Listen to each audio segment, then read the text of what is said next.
जम्मू कश्मीर जो कश्मीरी पंडित समुदाय के नरसंहार, दर्द और विस्थापन का साक्षी था, उसे भारत के माननीय प्रधानमंत्री ने पुनर्निर्माण के केंद्र बिंदु में स्थापित कर दिया है। कश्मीरी पंडित समुदाय के सभी सम्मानित साथी देश या विदेश में जहां भी हैं, आपकी सफलता आपकी जड़ों से कभी अलग नहीं हो सकती। आप मुंबई में होंगे, दिल्ली में होंगे, अमेरिका, यूरोप, सिंगापुर, जहां भी, आपकी उपलब्धियां एक ही ताने बाने के सूत्र हैं और अब उन सूत्रों को पुनः आपकी मातृभूमि के साथ जोड़ना चाहिए। मैं अक्सर एक बात कहता हूं, इतिहास उन लोगों द्वारा लिखा जाता है जो कष्ट सहकर तमाम चुनौतियों का सामना करके भी उठ खड़े होते हैं। वैश्विक प्रतिष्ठा अर्जित करने के पश्चात आप अपनी जड़ों की तरफ वापसी की ओर अग्रसर हैं। यह निश्चित रूप से बहुत ही सराहनीय है।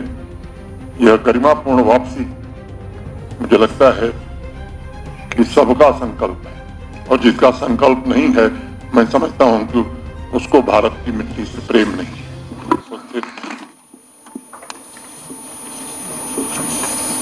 देश और दुनिया के विभिन्न कोनों से आए हुए कश्मीरी पंडित समाज के सभी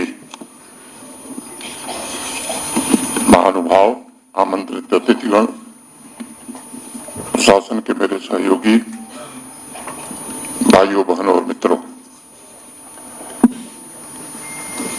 कश्मीरी पंडित समुदाय के देश विदेश से आए सम्मानित अतिथियों को मैं इस मिट्टी के दृढ़ एवं साहसी पुत्रों और पुत्रियों के रूप में देख रहा हूं, जिन्होंने इतिहास का भार अपने कंधों पर उठा के रखा है। आज श्रीनगर में हम सब एक ऐसे क्षण के साक्षी बन रहे हैं जो निश्चित रूप से परिवर्तनकारी है। इस मिट्टी ने प्राचीन काल में कश्मीरी पंडित समुदाय के गौरव को देखा है। बाद में श्रीनगर शहर ने उनके घावों को भी देखा है और उनके पुनर्जन्म की विजय का साक्षी भी बना है। कश्मीरी पंडित समुदाय की यात्रा निसंदेह नरसंहार, संघर्ष और निर्वासन से चिन्हित रही है। जिन्हें अपनी ही भूमि से निर्वासित कर दिया जाए, वे आज लौट रहे हैं। इस वापसी में आशा का एक संदेश निहित है और ये वापसी मैं समझता हूं कि सच्ची विजय का प्रतीक भी है। मैं मानता हूं कि सच्ची विजय दर्द के बावजूद आगे बढ़ने में होती है। सच्ची विजय ये है कि हम अपने घावों को अपनी पहचान न बनने दें, बल्कि उन्हें अपनी शक्ति का स्रोत बना लें। यही कश्मीरी पंडित समुदाय ने किया है।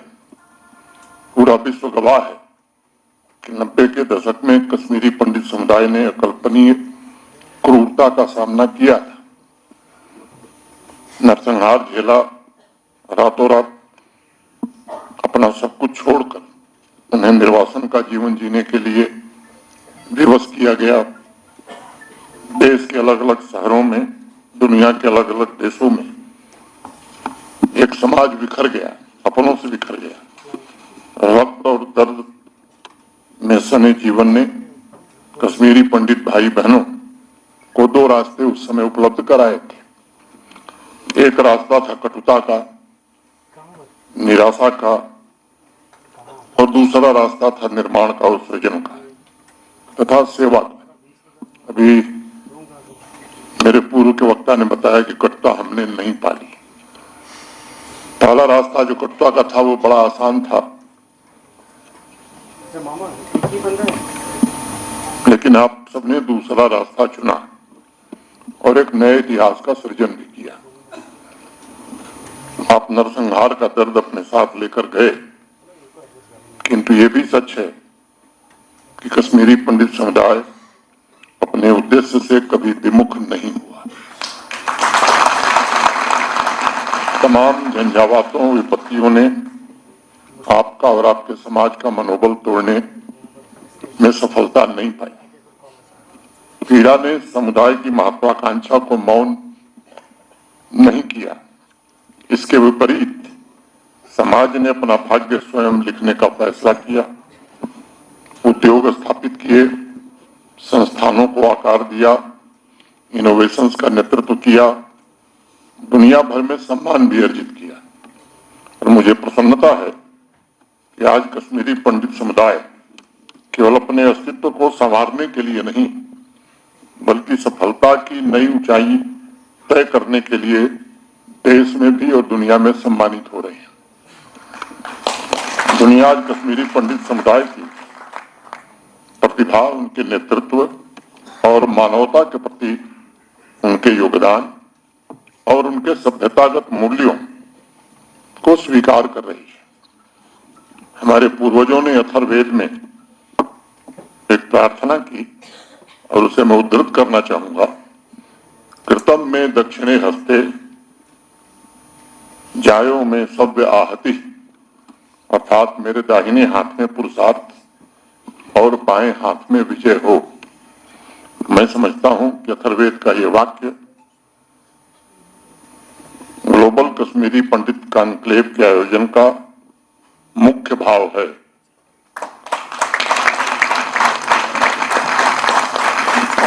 मैं कह सकता हूं कि यह आपके धैर्य और दृढ़ता का उत्सव है। आज का ये कॉन्क्लेव यह आपकी उपलब्धियों का सम्मान भी है, और सबसे महत्वपूर्ण बात यह है कि एक नए मार्ग की नींव भी आप रखने जा रहे हैं। आज ये निश्चित रूप से आपकी वापसी तय करेगा। इस कॉन्क्लेव के माध्यम से business leaders, corporate leaders, technology entrepreneurs, सांस्कृतिक प्रतीकों की उपस्थिति, ये सब मिलाकर एक गहरा संकेत देती है। ये जम्मू कश्मीर की सुरक्षा में विश्वास का भी एक संकेत है, जिसका जिक्र पहले हुआ है। प्रधानमंत्री जी के प्रशासनिक स्थिरता पर भरोसे का भी एक बड़ा संकेत है। ये कॉन्क्लेव इस बात को भी दर्शाता है, कश्मीरी पंडित समुदाय के पुनर्निर्माण, पुनः अधिकार प्राप्त करने और प्राचीन गौरव को पुनर्जीवित करने का समय अब आ चुका है, और यही समय है, सही समय है। मित्रों, इस कॉन्क्लेव में ग्लोबल इंडस्ट्री का निर्माण और सामूहिक आर्थिक भविष्य जैसे विषयों पर आयोजित चर्चाएं केवल सामान्य विचार विमर्श नहीं है, वे रूपरेखाएं हैं सांस्कृतिक पुनर्जागरण की, इकोनॉमिक एम्पावरमेंट की और सामुदायिक पुनर्स्थापन की।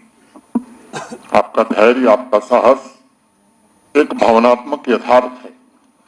सभी कश्मीरी पंडित परिवार उन घरों की स्मृतियों के साथ जी रहे थे जहां वे लौट नहीं सकते थे। वो घर अभी भी कहीं न कहीं उनके दिल के कोने में बसा हुआ है।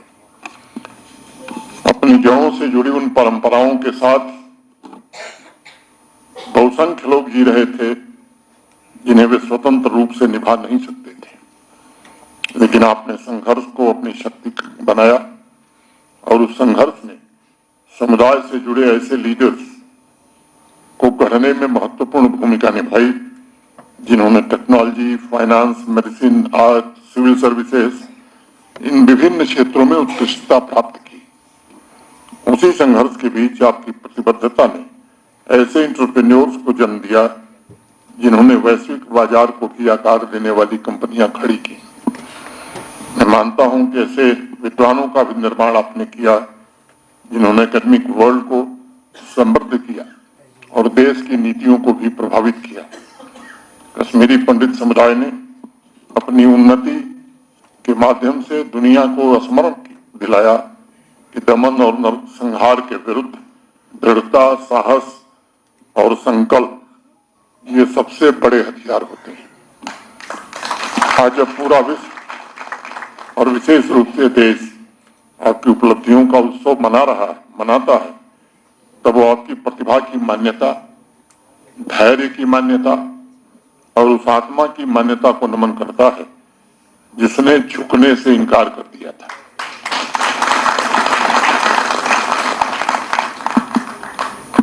अगर इस दृष्टि से देखा जाए तो जम्मू कश्मीर में इस सम्मेलन का आयोजन लगता होगा कि प्रतीकात्मक है, लेकिन मुझे लगता है कि वितस्ता की धरती पर यह साहस की अनगिनत कहानियों का एक विराट संगम है।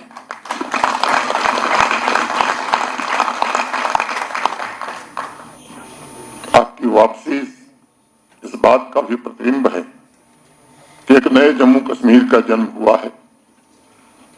इस नए जम्मू कश्मीर की शक्ति आपके संकल्प का प्रतिबिंब है। नए जम्मू कश्मीर की आशा आपके दृष्टिकोण का प्रतिबिंब है। जम्मू कश्मीर जो कश्मीरी पंडित समुदाय के नरसंहार, दर्द और विस्थापन का साक्षी था, उसे भारत के माननीय प्रधानमंत्री ने पुनर्निर्माण के केंद्र बिंदु में स्थापित कर दिया है। अब ये बात मैं कह सकता हूं कि कश्मीरी पंडित समुदाय के सभी सम्मानित साथी देश या विदेश में जहां भी हैं, आपकी सफलता आपकी जड़ों से कभी अलग नहीं हो सकती। आप मुंबई में होंगे, दिल्ली में होंगे, अमेरिका, यूरोप, सिंगापुर, जहां भी, आपकी उपलब्धियां एक ही ताने बाने के सूत्र हैं और अब उन सूत्रों को पुनः आपकी मातृभूमि के साथ जोड़ना चाहिए। आज श्रीनगर में कश्मीरी पंडित समुदाय की उपस्थिति वैश्विक विषयों से कहीं आगे बढ़कर है। ये समागम आध्यात्मिक भी है, ये सांस्कृतिक भी है और यह पीढ़ियों को जोड़ने वाला भी है। ये उन पूर्वजों से किए गए वचन की पूर्ति है जिन्होंने पीड़ा तो सही, लेकिन आने वाली पीढ़ियों को सम्मान के साथ जीवन जीने के लिए पीड़ा के बावजूद संघर्ष किया। ग्लोबल कश्मीरी पंडित कॉन्क्लेव को मैं एक वैश्विक उद्देश्य की तरह देखता हूं। ये कॉन्क्लेव एक आह्वान है कि वैश्विक समाज को उन लोगों के साथ खड़ा होना होगा जिन्होंने नरसंहार झेला है और अब जो पुनर्निर्माण के लिए प्रयत्नशील है। आज इस कॉन्क्लेव के माध्यम से आप दुनिया को और भारत को एक बड़ा संदेश दे रहे हैं कि नरसंहार किसी समुदाय की पहचान निर्धारित नहीं कर सकता है और निर्वासन उस समाज की अस्मिता को कभी मिटा नहीं सकता है। मैं अक्सर एक बात कहता हूं, इतिहास उन लोगों द्वारा लिखा जाता है जो कष्ट सहकर तमाम चुनौतियों का सामना करके भी उठ खड़े होते हैं। वैश्विक प्रतिष्ठा अर्जित करने के पश्चात आप अपनी जड़ों की तरफ वापसी की ओर अग्रसर हैं। यह निश्चित रूप से बहुत ही सराहनीय है।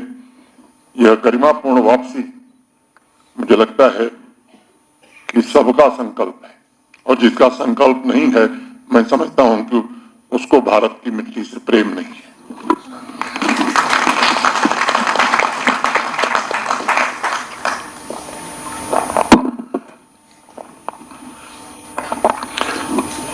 मैं आपके साहस को नमन करता हूं।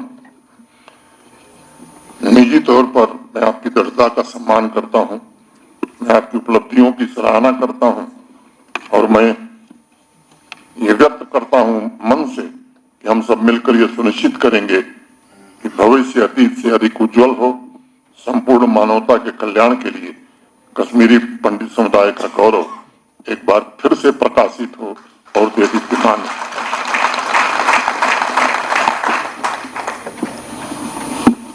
बात पूरी करने के पहले मैं आप सबसे एक दो आग्रह करना चाहता हूं। समय माकूल है कि आप जम्मू कश्मीर में ऐसे इंस्टीट्यूशंस निर्मित करें जो आपकी विरासत की अमर कहानी को केवल बढ़ाए नहीं, आने वाली पीढ़ियों को सौंपे। इंडस्ट्री हो, एजुकेशन हो, आर्ट हो, अध्यात्म हो, इन सभी से जुड़े विभिन्न क्षेत्रों में आपका योगदान ये समय की आवश्यकता है। जम्मू कश्मीर की आपके त्याग, आपकी तपस्या ने आपको गढ़ा है और उसका कुछ अंश आपकी मातृभूमि जम्मू कश्मीर को मिलना ही चाहिए और तभी इस मिट्टी का सौभाग्य मैं समझता हूं सफल हो पाएगा। मेरा मानना है कि किसी भी जीवन का मूल्यांकन इस आधार पर होता है कि हमने समाज को, अपनी मातृभूमि को कितना लौटाया, कितनों के जीवन में आशा जगाई और अपने समाज तथा अपनी मातृभूमि और देश को कितना बेहतर बनाकर छोड़ा। व्यक्तिगत उपलब्धियां हो सकती हैं, कभी कभी उससे संतोष मिलता है, लेकिन इतिहास लिखने वालों को संतोष नहीं मिलता। इतिहास उनका लिखा जाता है जो मातृभूमि और राष्ट्र के लिए कुछ छोड़कर जाते हैं। और मुझे लगता है कि सार्थक जीवन की पहचान भी यही है, यही सच्ची सेवा है, यही वो विरासत है जो आने वाली पीढ़ियों को प्रेरित करती रहेगी। मैं बाकी किसी विवाद में नहीं जाना चाहता हूं, बहुत सारी बातें मुझे कहने के लिए हैं, लेकिन आज ये अवसर नहीं है उसका मैं जिक्र करूं। लेकिन ये भी सच है कि भारत में सांस्कृतिक और आध्यात्मिक पुनर्जागरण का एक कालखंड पिछले दशक से शुरू हुआ है और दिन पर दिन ये पुनर्जागरण जोर पकड़ता जा रहा है।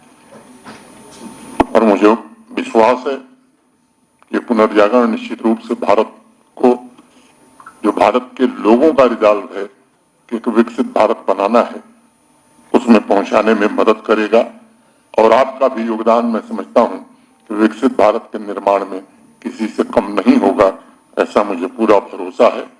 हम सब तो ये मानते हैं कि जननी जन्मभूमि सर्वगादपि गरीयसी, इस परंपरा के हम सब लोग हैं। अंत में अपनी बात पूरी करने के पहले दीनानाथ कौल जी ने एक कविता लिखी, उसको मैं आपके बीच उद्धृत करके अपनी बात पूरी करूंगा।